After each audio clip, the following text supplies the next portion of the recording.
তুমি আজ পড়াশোনা করছো এবং সব কিছু ভুলে যাচ্ছ, কিন্তু যদি তোমাকে প্রশ্ন করা হয় 1 বছর আগে সেই জন্মদিনের কথা, তোমার সব কিছু মনে আছে।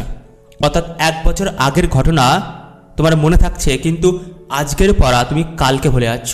কিন্তু কেন? এর আসল রহস্য কী? আমি আজকে একটা টেকনিক শেয়ার করব। এই টেকনিকটা আমার একটা ছাত্র ব্যবহার করে সে 70% থেকে 90% মার্কস বাড়াতে পেরেছে। এটা খুব স্পেশাল টেকনিক, তাই সম্পূর্ণ ভিডিওটা দেখো। আসলে তোমার ব্রেন খারাপ না, বা তোমার ব্রেন উইকনেসও না। তাহলে প্রশ্ন হচ্ছে কোন জায়গাটায় তুমি ভুল করছো? তুমি যে ঘন্টার পর ঘন্টা মুখস্থ করছো, এটাই ভুল করছো। আমাদের ব্রেন কখনো মুখস্থ হওয়ার জন্য তৈরি হয়নি। তুমি জানো না ব্রেন কিভাবে মনে রাখে, কিভাবে রেকগনাইজেশন করে। যারা টপার হয়, স্কুল বা বোর্ডের টপার, তারা জেনে বা না জেনে এই টেকনিকগুলো ফলো করে। তাদের ব্রেনের যে আইকিউ আছে, তোমার ব্রেনের আইকিউও প্রায় সেম, কিন্তু তুমি ভুল পদ্ধতিতে পড়াশোনা করছো, ভুল গাইডেন্সের অভাব, এবং তোমার পড়াশোনার জন্য কোনো সিস্টেম নেই। তার জন্য তুমি আজও অ্যাভারেজ থেকে গেলে। আমি প্লাবন তেজ, আমি একজন সাবকনসিয়াস মাইন্ড ট্রেনার।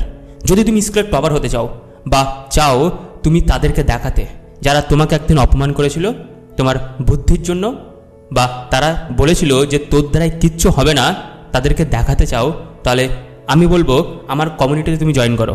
সেখানে আমি মাত্র 3 মাসে তোমাকে টপার তৈরি করব। নিউরো সায়েন্টিস্টরা বলছে তুমি প্যাসিভভাবে পড়ছো, তার জন্য সব কিছু ভুলে যাচ্ছ।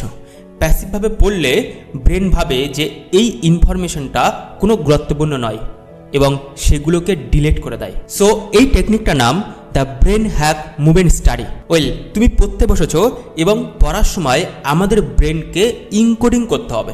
তোমাকে 3টে কাজ করতে হবে পড়ার সময়।